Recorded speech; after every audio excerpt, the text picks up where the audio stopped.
Hi, everyone. Welcome to our Facebook Live broadcast. I'm Steve Altishan, Director of Client Partnerships at Pacific Cascade Legal. And today I'm here with divorce coach Mardi Winder-Adams to talk about when it's your child's first holidays without both parents and how parents can keep the magic alive. So, Marty, how are you doing today? I'm doing great, Steve. Thank you so much for having me. Oh, I love you. I love the stuff you talk about. But before we start in, um, even though you've been on a couple times, can you tell people just kind of who you are and a little bit about yourself and what you do? Sure. Well, thank you so much. My name is Mardi Winder-Adams. I am a divorce transition coach. I also have in the past been a parenting coordinator. I've been a trainer for the court-ordered 4-hour core parenting classes here in Texas. I am a credentialed distinguished mediator. And I'm also an executive and leadership coach. And my background has really been in supporting people to move through difficult aspects of life, and divorce certainly qualifies as one of those. Wow. Well, then this is perfect for you because, I mean, we know that, holidays can be difficult for divorced parents and children. I mean, it just can be a bad time. And also, for kids, holidays are magical. And, divorce is, well, not magical. And putting those together don't often work. So, can you talk a little bit about how those first holidays without both parents can affect both the children and their parents, and then maybe even start going through regenerating some of that magic? Well, I think this is such an important consideration, Steve, because even if your kids are older, even if they're teens or even young adults, there's still that sense of what Christmas means. And for most families, not all families, but most families, Christmas or Hanukkah or whatever you celebrate in the winter season is really a time where the families come together and there's traditions. There are some of them are time honored. Some of them are traditions that nobody really likes anymore, but they just do them because they're traditions. And, but, there's that coming together, there's that sense of everybody doing things as a family unit. And for kids, especially the first couple of years after divorce, that shift in mom and dad living in the same house and we do things as a family uh, may be really noticeable. And I think as parents, if we can go out of our way to reduce or eliminate any conflict and to provide some sort of normalcy about whatever that holiday celebration looks like for your family, you can help kids get through these times in life and feel okay about looking forward to Christmases coming up in the future. If you don't do it well, and it's a disastrous Christmas for your kids, unfortunately, that's how they're going to look on these holidays when they come up next year and the year after. So, doing it right the first year, if at all possible, is really, really important. Wow, that makes such complete sense. It's hard to undo something that you've done. Um, One of the things that I know we had talked about in some of your other stuff is the children and their need for structure. And I imagine at this point in time, that can even be more important. I would have to agree with you. I am a big fan of structure. I know we talked about this on the last time I was on, but I do really think that holidays are always a little messed up with scheduling and routines. Yep. Typically, kids aren't in school and people are coming and going. There's maybe late night events and maybe early morning events. But as much as possible, if parents can stick to the same routine that they use in their household, and it may not be identical between both households, and that's okay. But as long as they can stick to that routine, kind of the weekend routine, over the holidays, because obviously school isn't going to be a factor, the more that stays in place, the more that kids are able to get a sense of stability and continuity as opposed to going from a more structured during school year and then all of a sudden no routine at all over Christmas, and the multiple transitions between mom's house and dad's house that typically occur, or the parents' homes, really does help kids feel, okay, there's something I can predict. There's things that are happening in my life that are routine, and it just helps them feel more secure, I think, during the holiday time. The Does that go like even to things like um kind of the normal, not even you consider holiday stuff, like when you take a bath, when you go to bed, just keep that whole routine together? As much as you can. I think we've all got to take advantage of spontaneity and things that come up suddenly, or things outside of the regular hours that may be happening over the Christmas season or the holiday season. But definitely when you can get the kids up in the morning about the same time, have the healthy breakfast, whatever you're going to have, and then have your fun and creative days, and then try to look at evening routines the same. If the routine is the kids have a bath, and then mom or dad or the parent reads to the child, and then the child is in bed by 8 o'clock or 9 o'clock or 10 o'clock, whatever it is, and how, based on the age of the child, it's going to change. But when you can do those things, again, that just builds in that structure for kids. And again, if it can be fairly similar between the two parents' homes, that's really going to help kids adjust. I love that. So when is it, or is it ever too soon to actually start planning ahead for the holiday? That is a hard no for me. It's never too soon to start planning for the holidays, especially if you are new to the co-parenting schedule, Yeah. because there can be a lot of confusing statements. And if you did this, at the beginning of the year and it all made sense then, and now all of a sudden you're looking at, Christmas Eve, when is the move between mom's house or between the parents' homes, or who's got the kids on Christmas Day? And sometimes those co-parenting plans, when you sit in an office or with a mediator, they make a lot of sense in your head when you're talking them through. And then the closer it gets to the holiday season, the more parents are going, why did we agree to have the children switching homes 3 times in 48 hours? Like, it just doesn't make logical sense. So the earlier you start, respectfully reaching out to the other parent and saying, let's review this.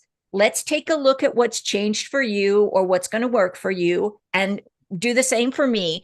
Then you can have those practical conversations and get a schedule down that's going to work for you for this holiday, because things can change for holidays as well. And I always like to throw this out to parents. The co-parenting agreement is the default option. So if you can come up with something that's going to work better for you and your kids, and you both agree, more power to you, especially if it's going to make Christmas better for your kids. Oh yeah. And that's, so if you don't want to switch 3 times, if you want an extra time, one parent A to have a little more time, and then parent B gets a slightly larger amount of time, if that works for you, then just agree on it. And I recommend, if there is any alternate agreement to the plan, is just to send an email after the conversation and say, this is what I recall from our conversation, and then kind of just bullet points what's going to happen, and then ask the other parent to confirm that, or to make changes if you got it wrong. And I like saying it that way, because that way it's like, oh, maybe I made a mistake here, and it's not confrontational.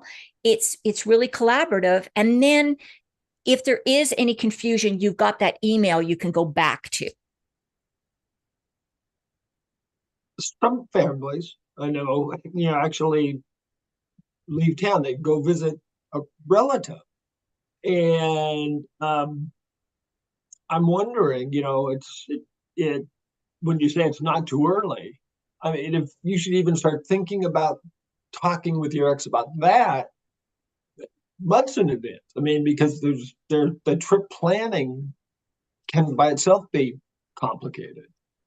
Sure. And I really like that because if grandparents and aunts and uncles and good family friends have been a part of this holiday tradition, then supporting the kids to continue to have those contacts and those interactions with the family members is going to be, again, it's just, it builds in that sense of tradition and normalcy for the children. And again, the younger ones and the older ones both benefit from that. And I also think travel itself becomes a challenge because let's face it, we've all been in situations where we've gone on a road trip and something unexpected has happened. Maybe we've been delayed in getting back. Maybe we've had car trouble. Maybe we went by some roadside thing that was just so fantastic we had to stop and take it in. And so our schedule got a little wonky from what we had thought it was.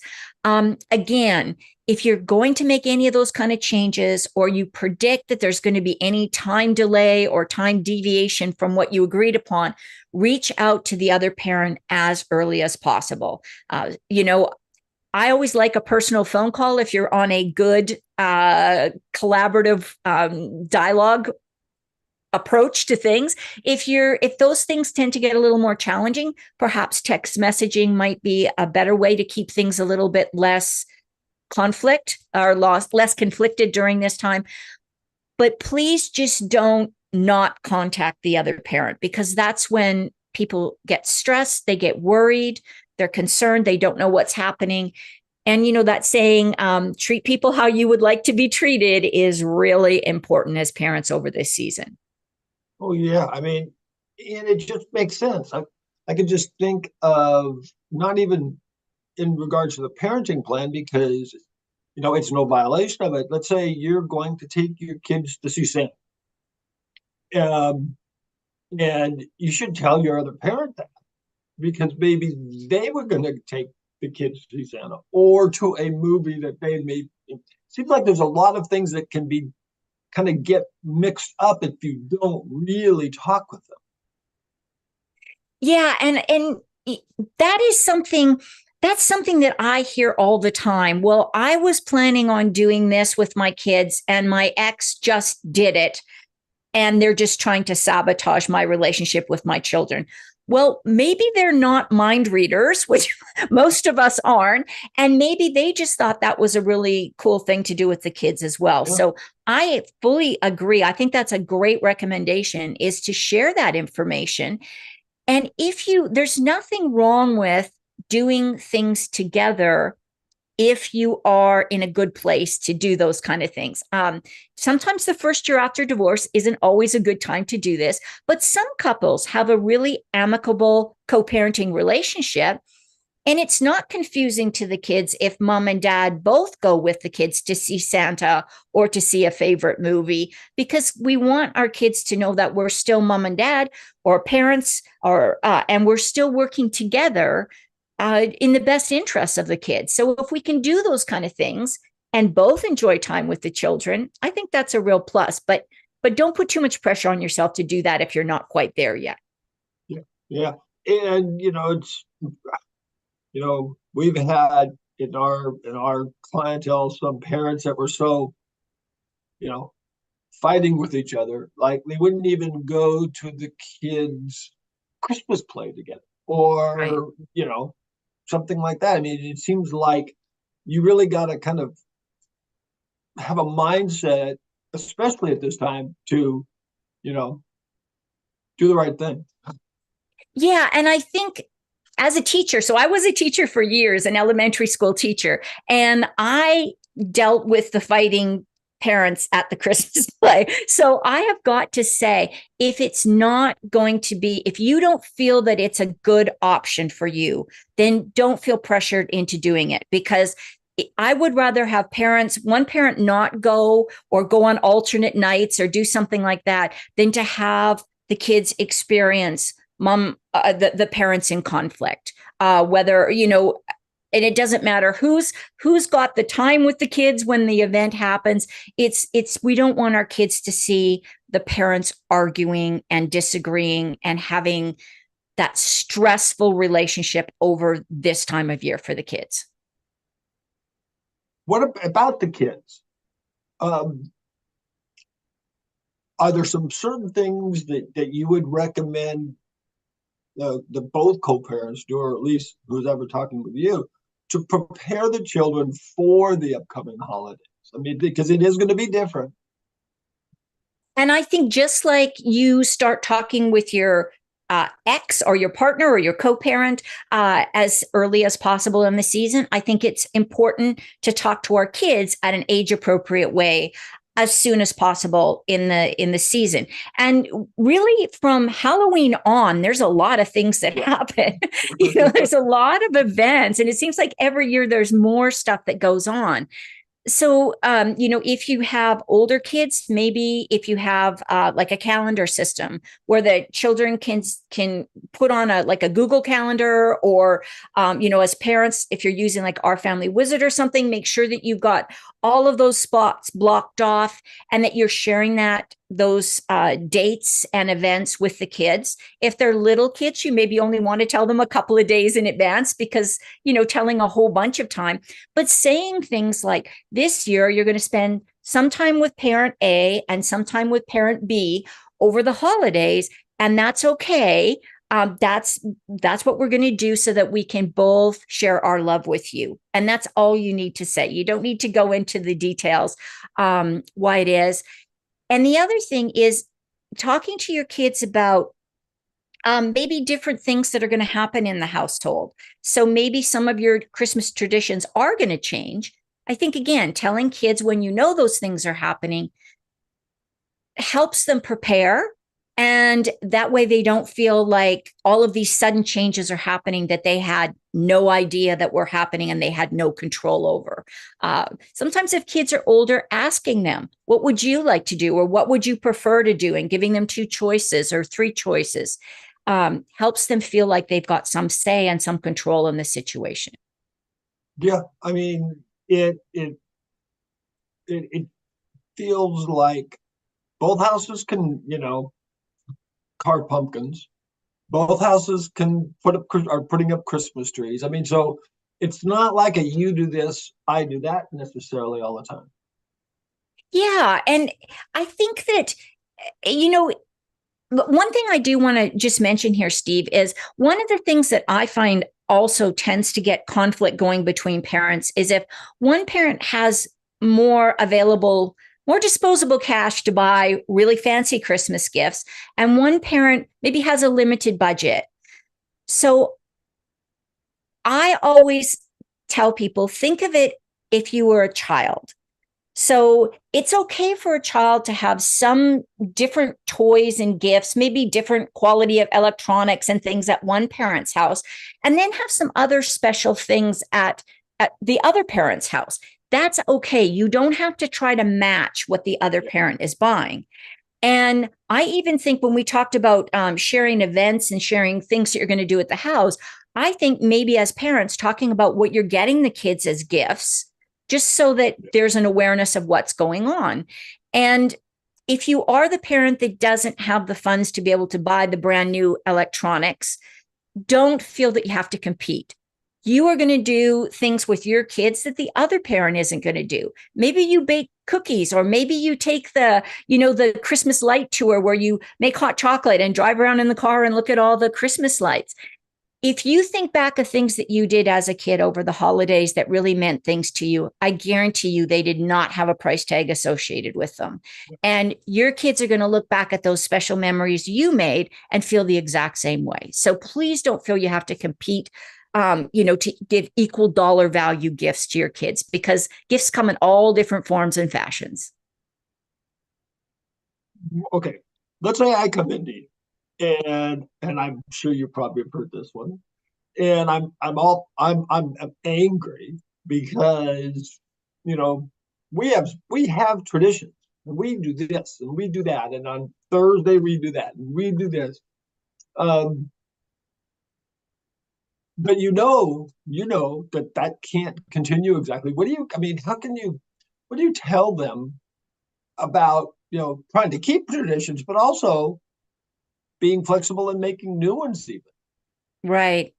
Well, that's always a tough one because people don't like to negotiate with things like traditions, values, beliefs, all of those kind of things. And some people have very strong, say, religious practices that they do around the holiday season where they really want their children to participate. But maybe the other parent isn't of the same religion, so doesn't do those same things. And this is the year where the kids are going to be with that parent. I just encourage parents, if they're really inflexible in doing those traditions, do them in the spirit that they were meant to be done, and just recognize that your children are only going to be able to participate with you on alternate years or whatever your co-parenting plan says. And maybe if those traditions are not based on a specific day, maybe it's just been habit that we've done them on the Thursday before Christmas or whatever you celebrate. Maybe you could have an alternate day that you hold that event on the alternate years, on the years when the kids aren't with you, so that when they come home and spend time with you, you can then do that tradition. And other than that, it's kind of just the harsh reality or the hard reality that both parents are going to have to give a little bit. Everything is not going to stay the same when people go through a divorce. And it's sometimes hard to accept that, but think of your kids and think of their happiness, and what would your demanding this one issue, how is that going to impact your kids? And if you can't say it's going to be good, then you need to drop it for that year. And that's perhaps not the most pleasant thing to hear from a divorce coach, but that's the reality. You can't always have everything. You and I were talking a little bit ago before this about kind of the interplay of the legality and the real time doing of things. And one of them that comes up a lot, I know, and you kind of hit on this, is someone, let's say, has a tradition, religious tradition, and someone and the other one doesn't. And because the way custody works, where generally the one who has actual legal custody generally, can make decisions based on things like religious practices and stuff. That can be a hard one, because if you're not the one with legal custody and you still want to take the kid to midnight mass or whatever, how do you deal with that? I mean, or on the other hand, if you're the one with custody, how do you deal with that? I think you've been talking about that. Sometimes you just gotta bend. You do. And I think sometimes,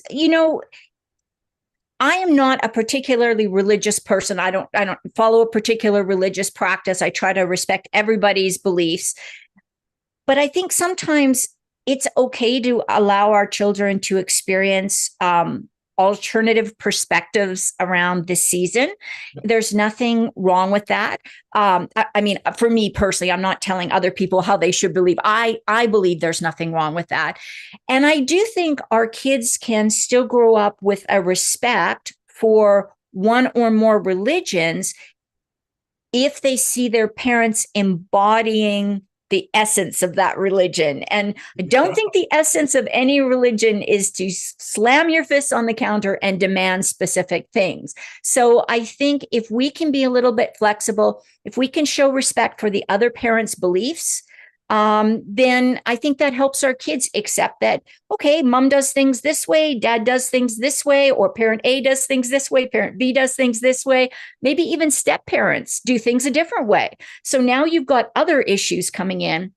And the more that you can just talk to your kids about it, explain that things are going to be different, and support them in their curiosity and learning about new things, new religions, new practices, new traditions, I think it's only going to help your kids feel cared for, loved, and that their opinion matters and their interest matters throughout the holidays.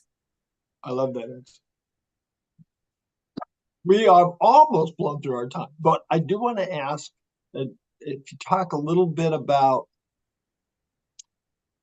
contact with the kids when they're with the other parent. And just in general, that can be an issue.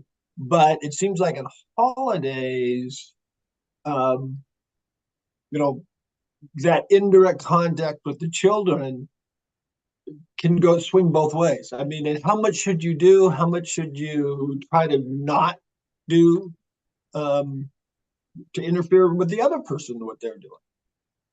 I think it comes back to that respect thing. Think about it. If the kids are with you, how much do you want the other parent calling your house or contacting your kids, or and how much time based on the age of the children does it make sense? Honestly, if you've got teenagers, they may want to talk to you like 3 minutes, or they may just want to text you on Christmas morning, Yeah. or Snapchat you a picture, or whatever they do now, on whatever the latest app that people are using. So I think it's really important to kind of look at what the kids are comfortable with.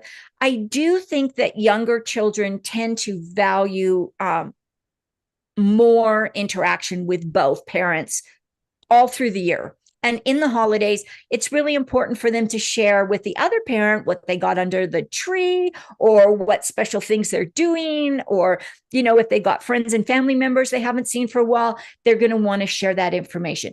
I still think that parents should sit down and talk about when can these calls occur, or FaceTime or Zoom calls, or whatever you're going to do. When can they occur, and how long should they be? And the parent the parent that does not have the children should be respectful of those parameters. And again, if you've agreed upon it and you're staying within the parameters, that should eliminate the conflict based on what you think you need as a parent, what they think, and what the kids think what your kids need for that kind of contact. And everything you just talked about from the time we started, and including this, seems that it can lessen the anger, the argument, and that just sort of bad behavior by the parents in front of their kids. And let's face it, if kids have a great holiday and your kids are happy, as a parent, whether they're in your house or not in your house, you're going to have a better holiday as well. So yeah. I am all for neutralizing or keeping things as neutral as possible during the holidays. If you can't be really positive, at least stay neutral. Just don't drop into that conflict zone if you can help it at all. That is such great advice. And think about that, because it's always, be good, but the be neutral part. You don't have to be happy, but just, don't let it send you over the edge. That's right. Yeah. For your holiday good cheer, and for that of your kids as well. Yeah, exactly. Wow. We have blown through it. 30 minutes is gone. So I really want to thank you again, Marty. Such great stuff. Talking about, I think, what is one of the hardest things that parents come up with, which is those first holidays, and just how to get through them and how to keep them, like we said, kind of magical for the kids. You gave us such informative and, what I appreciate, understandable. It's it wasn't sort of theoretical. It's like, do this, do that. I really appreciate that. Well, thank you, Steve. I always enjoy coming on your podcast, and I enjoy listening to your guests. You have some amazing people on here. Oh, thank you. Thank you very much. Now, before we go, if anyone wants to get a hold of you, can you give some information how they can do that? Sure. The best way to take a look at what I'm doing right now is, if you are a woman, it is www.divorcecoachforwomen.com, and that's the number 4. And if you just want to see general mediation and divorce coaching, I'm also now working with some men on the other side of my business, and that is at www.poscs.com.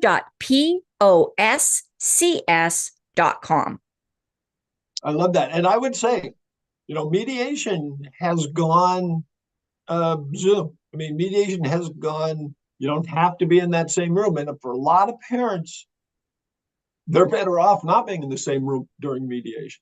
Right. And so I would tell everybody, just because you don't get to sit in a room with her, don't mean it doesn't work. So everyone now, thank you for joining us today. Any further questions on today's topic? Obviously, you can reach out to Marty, or you can post it here and we can get you connected to Marty. So until next time.